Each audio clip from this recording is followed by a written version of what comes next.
Okay, so I'm dealing with a coolant leak on a 2014 Ram Ecodiesel.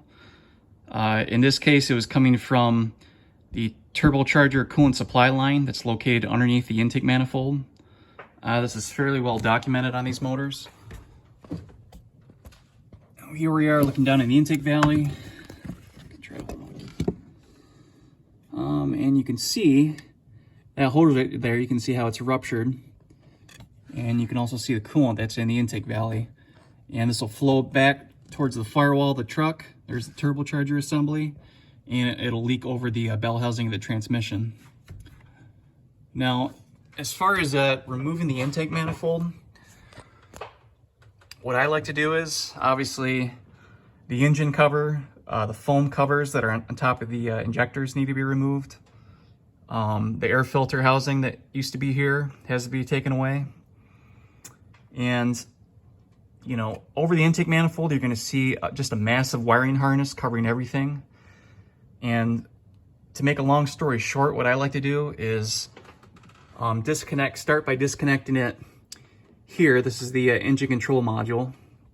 So you disconnect this connector at the tip of my screwdriver, the one in this large relay right here. And then also, it's not that obvious, but this connector right here. Then here we are looking down on the, here's the EGR cooler. Disconnect it from this connector right here. Another connector that won't be so obvious is this right here is for the front passenger wheel speed sensor. So disconnect from there. You're going to disconnect from, let's see. You're going to disconnect here from the injection pump. Then also, tip of my screwdriver is a coolant temp sensor. So disconnect from there. And you're going to disconnect from the passenger side injectors. And pretty much take that whole harness and move it over and flop it over here on the driver's side. And you can see it's hard to make out such a mess of stuff here, but so I had that whole harness, took from the passenger side, undid everything, and draped it over on the driver's side. Now to remove the intake manifold, so one of the things you have to do is remove this, there's an outlet pipe here for the compressor housing on the turbocharger. So you undo these two bolts. They're pretty tricky to get to. What you really should have on hand, and you can get this from Harbor Freight Tools or wherever you decide to get your tools from, but long Allen driver like that, it's 5mm with a ball end on it. Specifically with that ball end, because that will give you, you know, some room to get in there. Especially this bolt is not too bad, but this one on the rear is pretty tricky to get to. Also, if I pan out here, you can see passenger side fuel rail and the driver's side fuel rail I removed. Now you have to remove one of these in order to remove the intake manifold, and I always remove the driver's side fuel rail. That's what works for me. And I'm trying to think of what else I can point out to you here. If you decide you want to try replacing the glow plugs on this motor, now might be a good time to do so. You can see they're pretty obvious right here. I honestly tried to avoid doing them because they have a tendency to break off in the cylinder head. So if you decide to replace the glow plugs, do so with caution and be ready for that potential headache. And so let's see, what else do I want to point out here? That's pretty much it. I'm going to show you. So obviously, that is the source of the coolant leak, the supply line for the turbocharger. And I'll show you the new parts here in a minute.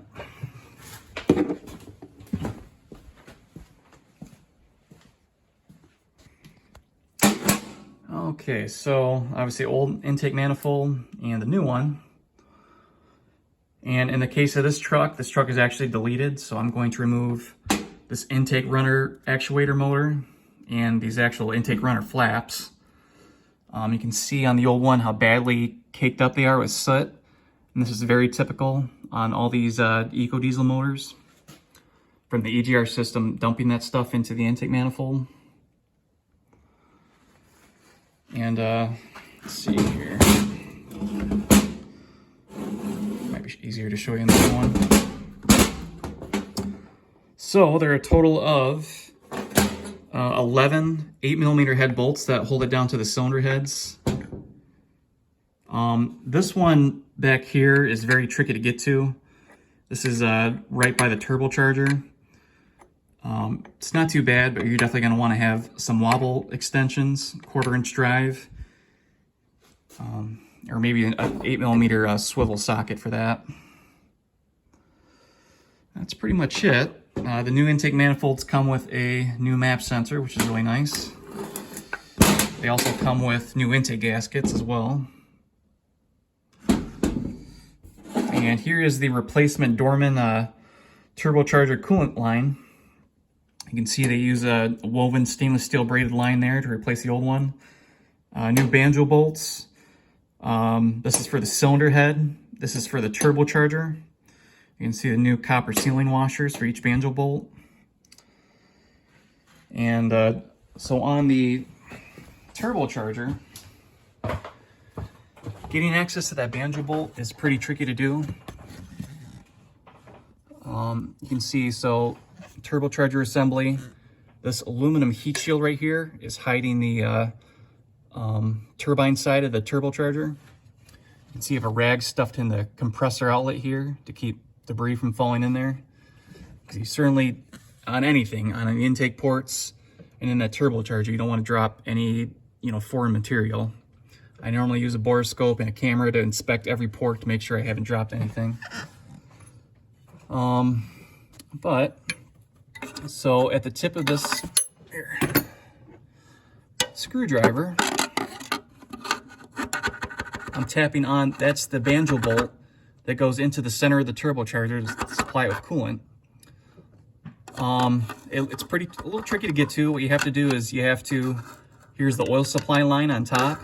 You have to undo that banjo bolt and carefully be sure not to lose the copper washers or have them drop to somewhere you don't want them to be.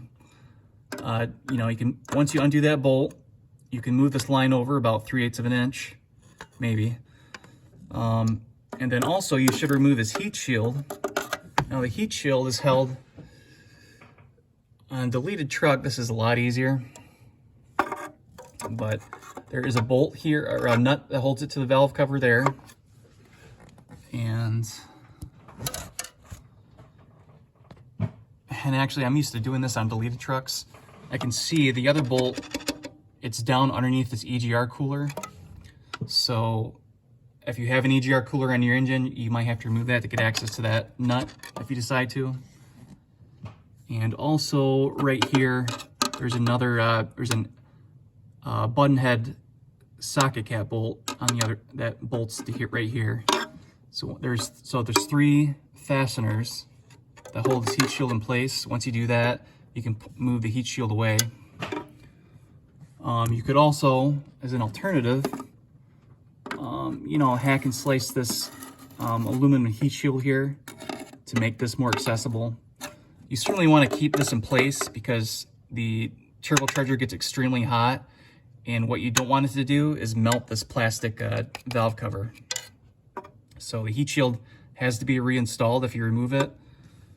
But in the case of this engine with the EGR cooler in place, I am probably going to cut this heat shield here very carefully to get access, to make this banjo bolt more accessible.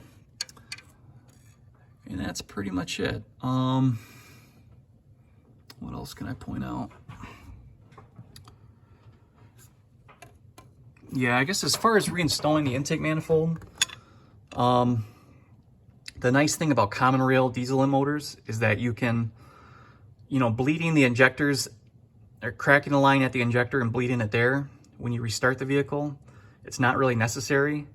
I pretty much just bolt everything back in place, and I just cycle the key on and off, several times to get the fuel pump to prime the entire system, the lift pump and the fuel tank. And that's enough. I mean, when you start it up, there'll be a few hiccups as it's working air out of these lines. But that is one nice thing about common rail motors, is no longer having to bleed the fuel system at the injectors.